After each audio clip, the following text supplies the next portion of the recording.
Shalom Bapak Ibu Saudara-saudari yang dikasihi dan mengasihi Tuhan. Kita bersyukur kalau hari ini Tuhan boleh memberkati kita.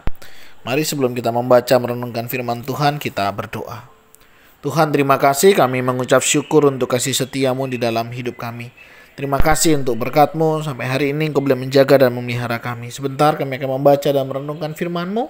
Berfirmanlah dan biarlah kami mengerti apa yang menjadi kehendak-Mu. Kami berdoa di dalam nama Tuhan Yesus Kristus. Haleluya. Amin. Ku rindu setiap waktu hidup di kebenaran-Mu, bukan dengan kuatku, namun karena Roh-Mu. Yesus, Kau yang ku pegang teguh. Ayat firman Tuhan terambil dari Injil Markus. Injil Markus pasal yang kedua, ayat yang ke-13 sampai ayatnya yang ke-17. Lewi pemungut cukai mengikut Yesus. Sesudah itu Yesus pergi lagi ke pantai danau, dan seluruh orang banyak datang kepadanya. Lalu ia mengajar mereka. Kemudian ketika ia berjalan lewat di situ, ia melihat Lewi, anak Alfeus, duduk di rumah cukai. Lalu ia berkata kepadanya, "Ikutlah aku." Maka berdirilah Lewi lalu mengikuti dia. Kemudian ketika Yesus makan di rumah orang itu, banyak pemungut cukai dan orang berdosa makan bersama-sama dengan dia dan murid-muridnya, sebab banyak orang yang mengikuti dia. Pada waktu ahli-ahli Taurat dan golongan Farisi melihat bahwa ia makan dengan pemungut cukai dan orang berdosa itu, berkatalah mereka kepada murid-muridnya, "Mengapa ia makan bersama-sama dengan pemungut cukai dan orang berdosa?" Yesus mendengarnya dan berkata kepada mereka, "Bukan orang sehat yang memerlukan tabib, tetapi orang sakit. Aku datang bukan untuk memanggil orang benar, melainkan orang berdosa." Amin. Demikianlah firman Tuhan, mari kita merenungkannya. Bapak Ibu Saudara yang dikasihi dan mengasihi Tuhan, saya percaya setiap orang butuh Tuhan. Ya. Setiap orang butuh Tuhan. Kita tidak bisa berkata saya tidak butuh Tuhan. Kenapa? Di sini Yesus memberikan penjelasan yang sangat baik, di mana dia katakan bukan orang sehat yang memerlukan tabib, tetapi orang sakit. Aku datang bukan untuk memanggil orang benar, melainkan orang berdosa. Satu kalimat yang mengingatkan bagaimana kita manusia adalah orang yang berdosa. Kita telah gagal mengasihinya, kita telah gagal melakukan apa yang menjadi kehendaknya. Dan setiap kita tanpa terkecuali adalah orang-orang yang berdosa. Sebagai orang yang berdosa tentu kita tahu, sebab upah dosa adalah maut. Tetapi kasih karunia Allah adalah hidup kekal. Bagaimana kita bisa menikmati kehidupan yang kekal? Tentunya bukan hanya mengejar kehidupan kekal, tetapi bagaimana kita hidup kembali kepada bagaimana Allah menciptakan kita menjadi ciptaan yang sangat baik, yang penuh dengan kemuliaan dan senantiasa memuliakan Tuhan. Kita membutuhkan Tuhan, karena tidak ada di antara kita yang tidak berdosa. Berarti setiap kita membutuhkan Tuhan. Kenapa kita butuh Tuhan? Karena Dia adalah Tuhan Juru Selamat kita.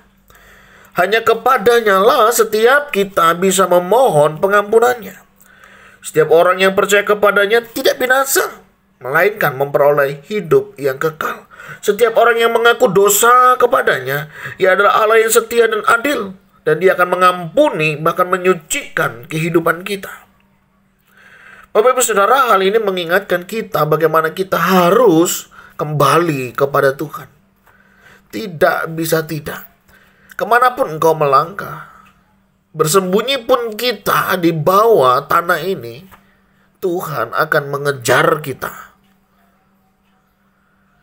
Oleh sebab itu Bapak Ibu Saudara, mari ketika kalau hari ini kita didapati jauh dari Tuhan, kita mulai meninggalkan Tuhan, atau bahkan mungkin meninggalkan sesuatu demi sesuatu, kita harus kembali kepada Tuhan.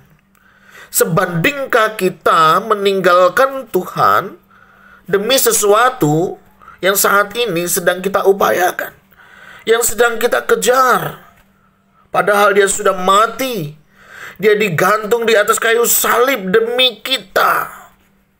Sebandingkah kita meninggalkan Tuhan dengan apa yang hari ini kita sedang kerjakan? Dia sudah turun dari tata kerajaan surga. Dia menjadi sama seperti kita manusia. Bahkan memberikan dirinya sebagai seorang hamba yang taat setia sampai mati. Dia begitu berkorban.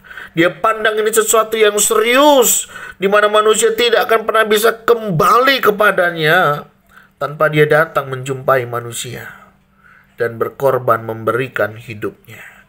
Tetapi kita sebagai manusia seringkali mengabaikan hal ini. Kita lebih mementingkan apa yang kita pentingkan daripada mementingkan apa yang Tuhan pentingkan. Kita lupa apa dan bagaimana kita sebagai orang berdosa ini. Jadi Bapak Ibu Saudara, kita kembali kepada Tuhan. Kita adalah orang yang berdosa, kita yang butuh Tuhan. Hati-hati, dunia akan terus menarik kita, sehingga membuat kita lupa akan Dia.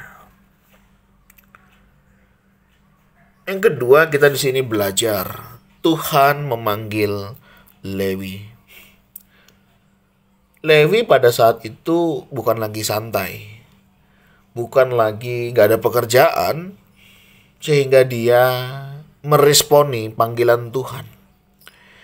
Dikatakan ketika ia berjalan lewat di situ, ia melihat Lewi anak Alfeus duduk di rumah cukai. Lalu ia berkata kepadanya, "Ikutlah aku."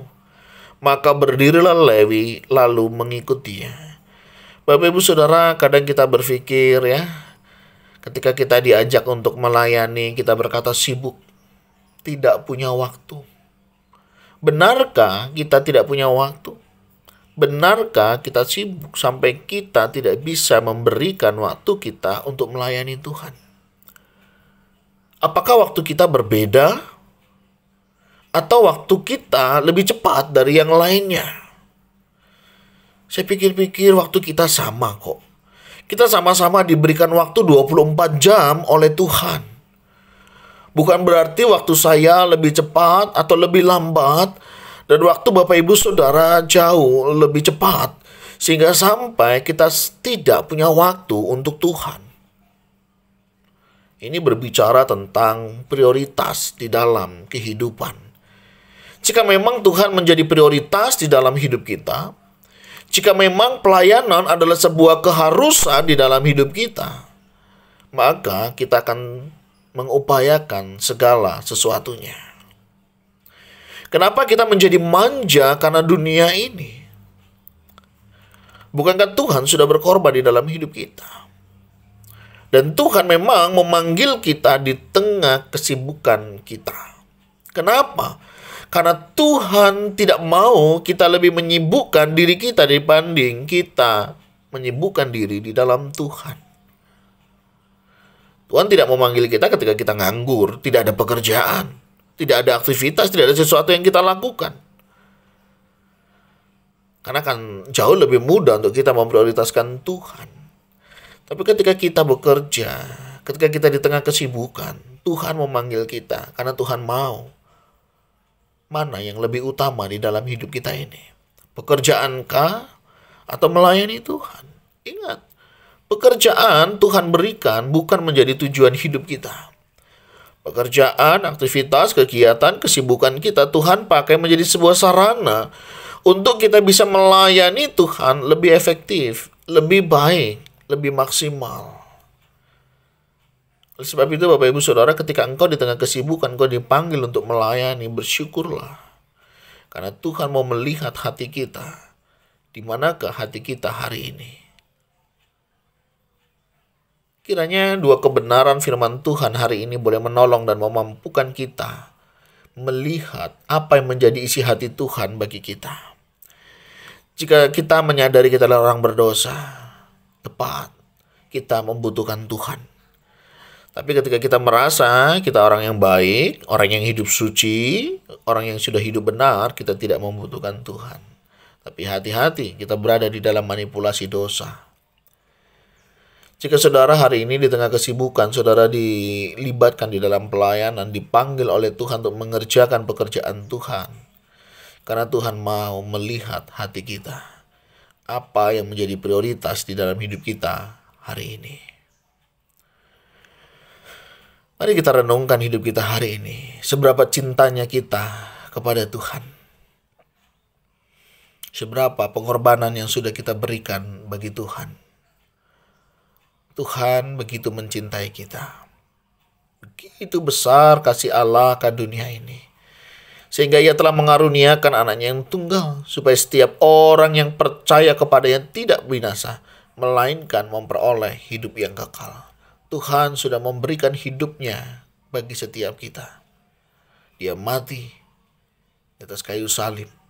Maukah kita hidup bagi Tuhan? Tuhan, terima kasih, kami mengucap syukur untuk firman-Mu yang boleh mengingatkan kami. Hari ini Tuhan, kami sadar kami adalah orang-orang yang berdosa. Kami butuh Engkau ya Tuhan. Hadir dan kuasailah hati dan pikiran kami, seluruh hidup kami. Sehingga seluruh hidup kami, ini boleh kami serahkan kepada Tuhan. Berkati juga untuk pekerjaan, kesibukan kami. Biarlah juga Tuhan pakai itu sebagai sarana, alat, untuk kami boleh melayani Tuhan jauh lebih efektif, lebih maksimal. Tuhan, tolong kami. Kuatkan, teguhkan iman kami. Ketika di antara kami mulai ragu, mulai meninggalkan Tuhan karena kesibukan, ingatkan kami. Terus ingatkan kami ya Tuhan dengan cara-Mu, sehingga kami boleh sadar. Karena seringkali kami tidak menyadari akan setiap peringatan-Mu.